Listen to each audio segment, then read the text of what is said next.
Donald Trump just told Time magazine it's too hard to bring the prices of groceries down. I thought it was his campaign promise he was going to bring the prices down. Get over it! He did say that, but then he said in an interview recently that it's hard to bring the prices down once they're already up. He then said he can't make any promises, but he still thinks they'll come down. But he made a promise saying... Were you not listening?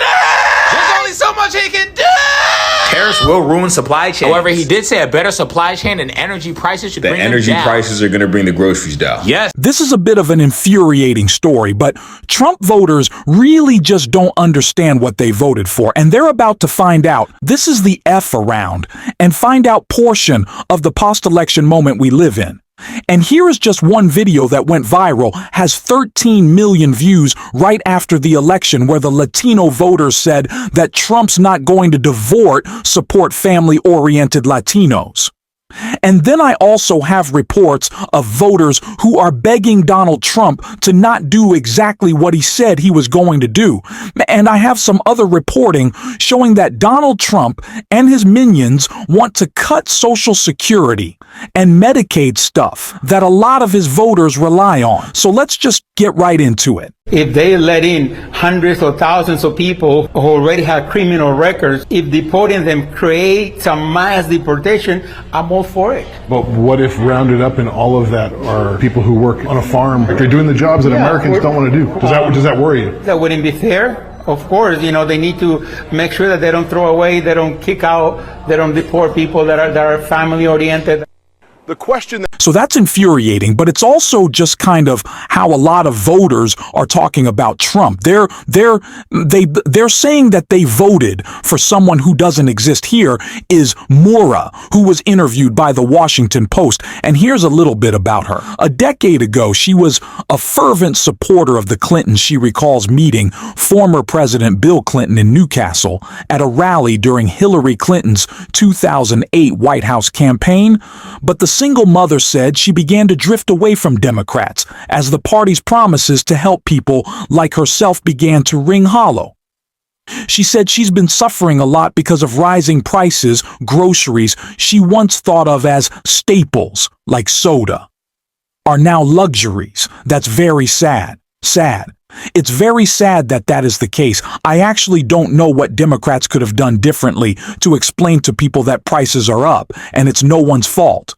This is just what happens in a PO inflation moment. Prices go up, ideally, wages go up, but prices are never going to go back down. And Donald Trump has even said that grocery prices are hard to put down as soon as they go up. Donald Trump just told Time magazine it's too hard to bring the prices of groceries down. I thought it was his campaign promise he was going to bring the prices down. Get over it! He did say that, but then he said in an interview recently that it's hard to bring the prices down once they're already up. He then said he can't make any promises, but he still thinks they'll come down. But he made a promise saying... Were you not listening? There's only so much he can do! Tariffs will ruin supply chains. However, he did say a better supply chain and energy prices should bring them down. The energy prices are going to bring the groceries down. Yes, that's what he said! You do not believe it! Number one, that doesn't make any sense. And number two, what energy? The energy Canada is threatening to withdraw because of his tariffs? Stop taking Trump literally and out of context. I still believe Donald Trump will be able to get the groceries down. How can you possibly believe the price of groceries are going to come down, especially with the introduction of his tariffs? You're not listening! If Donald Trump said the prices of groceries will come down, then the prices of groceries will come down! What's not to understand? What's not to understand? Tariffs are going to raise the price of everything. What? No, they're not going to do that. After Trump raises tariffs, we're going to buy American products for cheaper. They'll make Mexico pay for the border wall. I understand your faith and your belief. You better. But just saying words and saying things will happen doesn't make them happen. We need actionability behind these words. Time magazine recognizes his action and ability. He was named Person of the Year. Guess he's not as bad as everybody says. Do you even know why Time magazine chooses people as Person of the Year? Isn't it based off the merits of their character and good deeds and contributions to society? No, it's the person that had the greatest impact in general among Americans. Exactly. Good or bad. And Donald Trump only does good, so that's why he was chosen as Person of the Year. No other president has made such an achievement in their life. It's tradition for presidents to be... It's too late. Terrorist 2025. Do you look anything up before talking? Don't make more videos on Luigi. Donald Trump's gonna save America. All right, but here's what this woman thinks, because she was misled by the news media and by Trump himself. He is more attuned to the needs of everyone instead of just the rich. Who did she think she was voting for? I think he knows it's the poor people that got him elected. So I think Trump is going to do more to help us need. I remind you, VP Harris worked at McDonald's. Donald Trump did a photo up there. VP Harris actually worked there. She knows what it's like to be middle class because she's of the middle class. And it's infuriating that these voters don't understand who they voted for. Here's Lynn Ryan, chairwoman of the county Republicans, said Democrats lost support of Newcastle residents' handling of illegal immigration and foreign aid. She said Trump was a skilled politician who low-income voters found to be honest and relatable.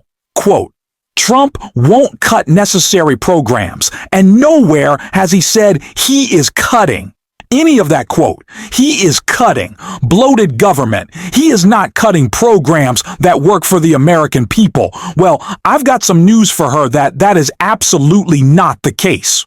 We know DOGE, and if DOGE survives, because who knows what's going on with Elon Musk's internal war with MAGA, but if that were to survive, I have some thoughts about what they're going to cut. Because they want to cut a lot, and they can't cut a lot without cutting into government programs. Another reaction from someone, I think it would be stupid to just take something away. We would have mass chaos, mass homelessness. So nationally, I don't think it is going to be a situation where they're taking stuff away from people. Steve Tilla said that he receives $1,600 a month in Social Security disability payments and $300 in food stamp to support himself and his son, who is unable to work after suffering from many strokes, and he still drives around Newcastle with a Trump flag anchored on the bumper of his SUV. So these are people in dire need. And on some level, because people that I grew up with, though, weren't that needy. They're people I grew up with definitely do not come from generational wealth, so I understand what it means to struggle.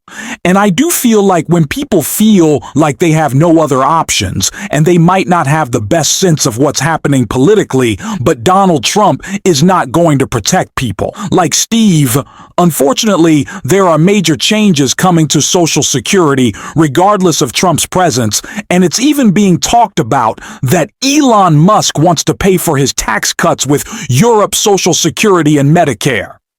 The point of Musk and Vivek Ramaswamy's DOGE is to cut entitlement programs so Trump can give tax cuts to the ultra-wealthy and corporations. Nothing laid out in DOA's scattershot plans shows any serious understanding of improving efficacy or efficiency.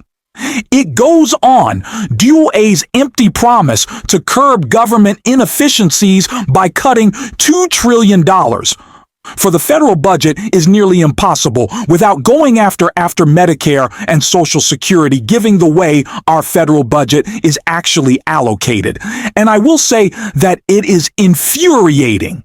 Because if you just look at this polling of Pennsylvania voters, and I'm sure this is reflected across swing states and nationally, that when you look at everything from lowering costs for children, elders, and people with disabilities, expanding Medicare to include coverage of vision, dental, and hearing, to prevent big corporations from charging hidden junk fees, expanding Medicaid to include coverage for long-term in-home care services, strengthening enforcing anti-monopoly laws, and cracking down in corporations that stifle competition, cracking down on corporations that engage in price gouging, increase taxes on billionaires so they pay their fair share, increase taxes on big corporations so they pay their fair share.